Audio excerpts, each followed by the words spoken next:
Bonjour à tous. Aujourd'hui, on va parler d'un sujet important qui touche beaucoup d'entre vous, le cyberharcèlement. Imagine cette situation. Tu regardes ton téléphone et tu vois une notification. Quelqu'un a pris une photo de toi, l'a modifiée de façon humiliante et elle circule maintenant dans un groupe de classe. Ou peut-être que, sous ta dernière publication, des commentaires méchants s'accumulent jour après jour. C'est ça, le cyberharcèlement. Le harcèlement, c'est une violence qui se répète dans le temps. Le cyberharcèlement, c'est quand cette violence utilise les outils numériques.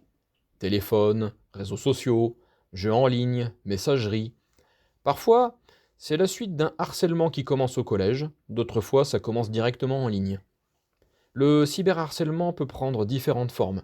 Ce sont les insultes et les menaces, bien sûr, que ce soit en message privé ou en commentaire public.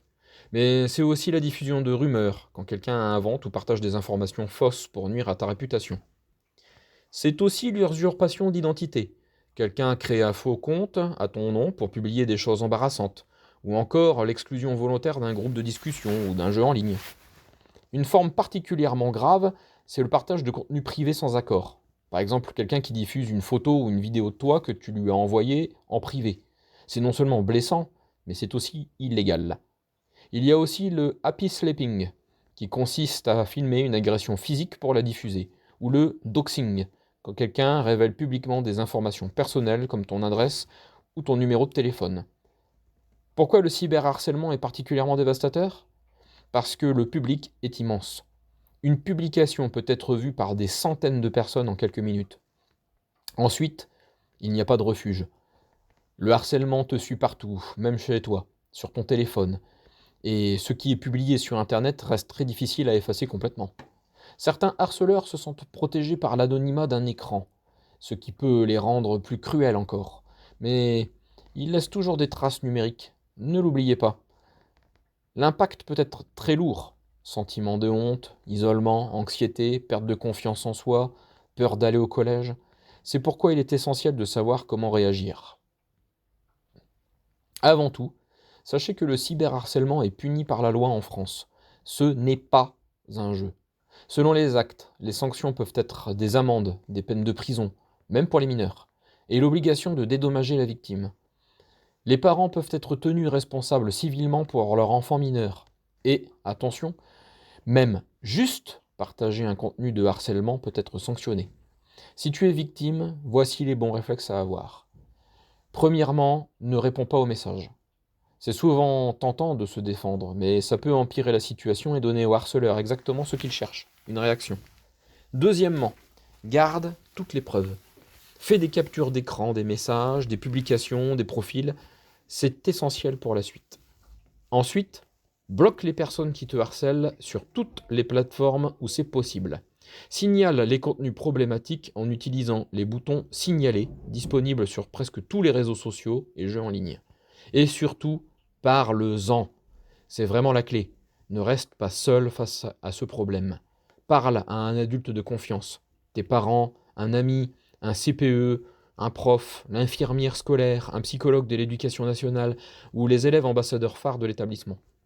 Tu peux aussi contacter le 3018, le numéro national gratuit, anonyme et confidentiel pour les violences numériques. Les professionnels qui répondent peuvent te conseiller, t'aider à retirer les contenus et t'accompagner dans les démarches. N'hésite pas à signaler la situation à l'établissement.